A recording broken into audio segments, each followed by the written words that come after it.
Well, unfortunately, it's not great news for the real estate industry. A judge on Wednesday granted class certification in a federal commission suit that could rock the real estate industry and impact how real estate agents are compensated nationwide. This was a brand new report that just got released yesterday morning. The biggest commission lawsuit in our country now just became a class action lawsuit. I made a video about the smaller of the two nationwide commission lawsuits, and now the bigger of the two, I was fearful of this, is now a class action lawsuit. So here's what the article said. In a serious blow to the National Association of Realtors and major real estate franchisors, potentially millions of homeowners can ask to be reimbursed for billions of dollars in commissions they paid to buyer's agents between 2015 and 2020 as a result of the federal court ruling on Wednesday. Judge Andrea Wood of the U.S. District Court for the Northern District of Illinois has granted class certification in the larger of the two federal commission lawsuits that could rock the real estate industry and impact how agents are compensated nationwide. The suit is known as the Morrill after its lead plaintiff, the smaller of the two lawsuits, known as the Sitzer-Burnett class action law certification nearly a year ago. So here's what happened. In March 2019, a home seller, Christopher Morrill, filed a federal antitrust suit against National Association of Realtors and the following real estate franchises: Anywhere, which was formerly Realogy, Home Services of America, Remax, and Keller Williams. The suit, which has been a bombshell from day one, alleges that some of the NAR policies, including one regarding listing brokers to offer buyer brokers a commission in order to list a property in a realtor-affiliated MLS, violates the Sherman Antitrust Act by inflating seller cost. I'm going to talk about that in a second. NAR has 1.5 million members nationwide. The vast majority are residential real estate agents and brokers. So the plaintiff's motion for class certification relies on the opinions of two experts: NYU economist Professor Nicholas Eckermans and Harvard law professor Einar Erhag. The defendants tried to exclude their testimony from the case, but the judge denied the request as part of Wednesday's ruling. So here's what this professor at NYU had to say. So he estimated that the total class damages in the case come to $13.7 billion.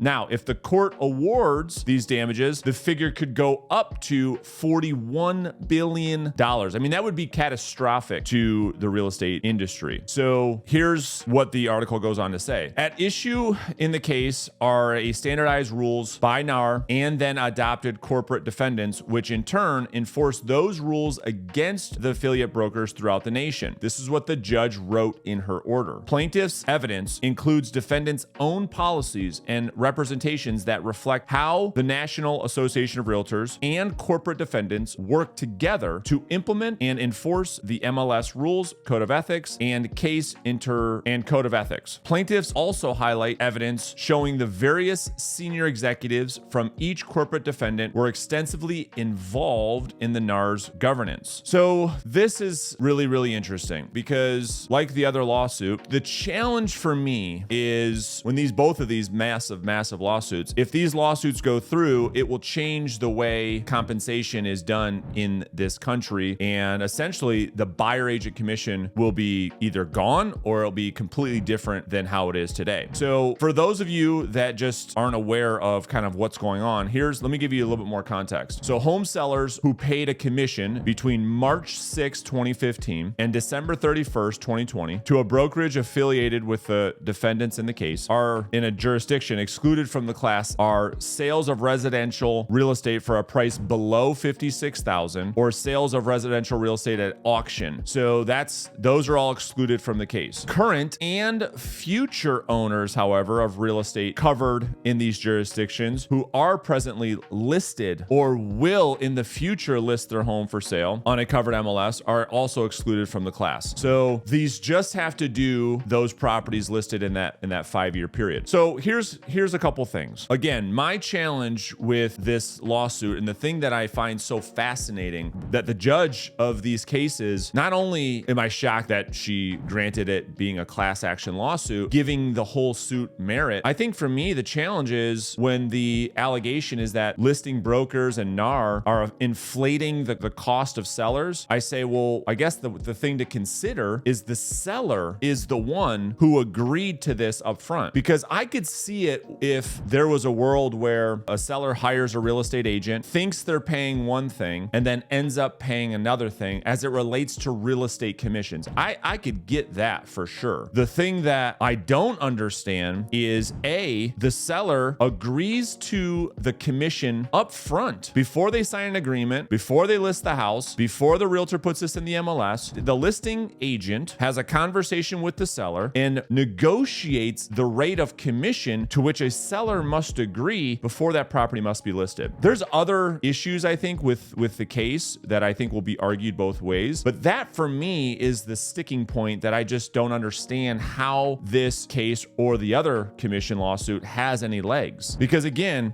commissions are 100% negotiable, right? Especially right now. I mean, if you look at what's happening, there's a lot of real estate agents that list property for 6%, 5.5%, 5.25%, 5%, 3.5%, 4%, 4.5%, suggesting that all real estate agent commissions are in fact negotiable. So that's one thing. The other thing for me that is difficult to understand is the seller says, okay, I agree to pay you whatever percentage. Let's just call it 6% commission to sell my house. And I mentioned this in the other video as well, but I think this is just what I can't get out of my head. So the seller in this case, it seems as though the challenge is that their issue is of the 6% or whatever percent they agreed to pay, when they understand that that money is getting paid to another agent, and the seller saying, well, wait a minute, why are we paying that person's commission? At the same time, are we suggesting that if you agreed to pay 6% and your agent or the listing agent sold the house without another agent involved, that you would have been okay with the commission? Hopefully I articulated that okay, right? So like, does that make sense? What I'm saying is if the seller says, okay, I'm going to pay you 6%. And then if I'm your agent, Mr. Seller, and I go out and sell the house at 6%, you're fine with that. But it was only an issue when you found out that the way in which I sold the home was by another agent bringing us a buyer, and I compensated that buyer's agent to bring the buyer, that you have an issue. That part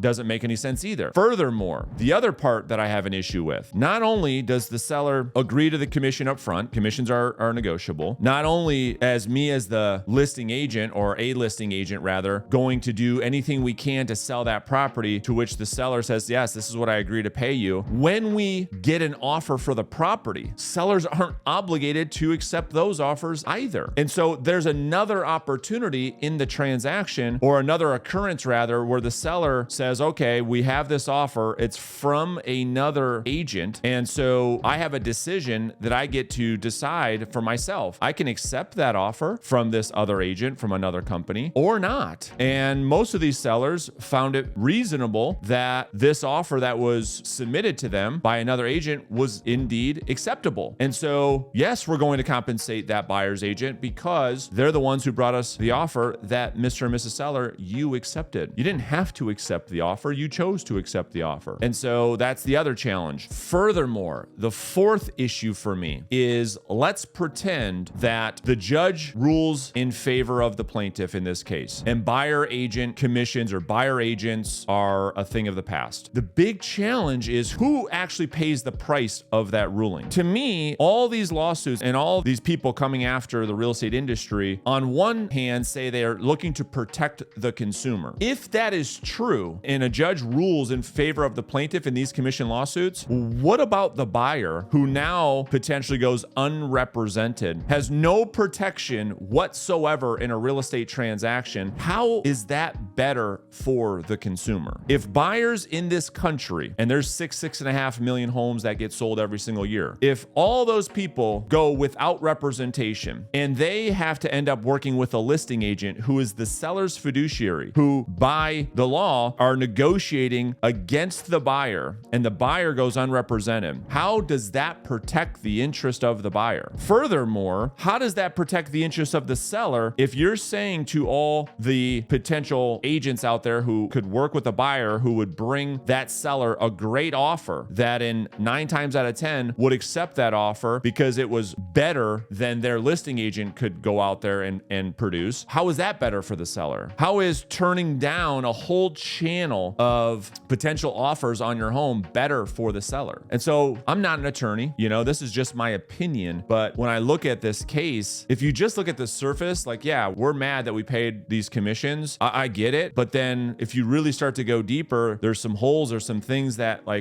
just outlined in today's video. It's going to be fascinating to see how this all comes out, how this all plays. And I will continue to bring information about these lawsuits in real time as I get information. I'll share that with you guys. But again, let's have a conversation in the comments below on what are the holes that you guys see in this case, or if you believe that there is merit with the case, fine. Everyone is entitled to their opinion. Let's have that conversation in the comments beneath this video.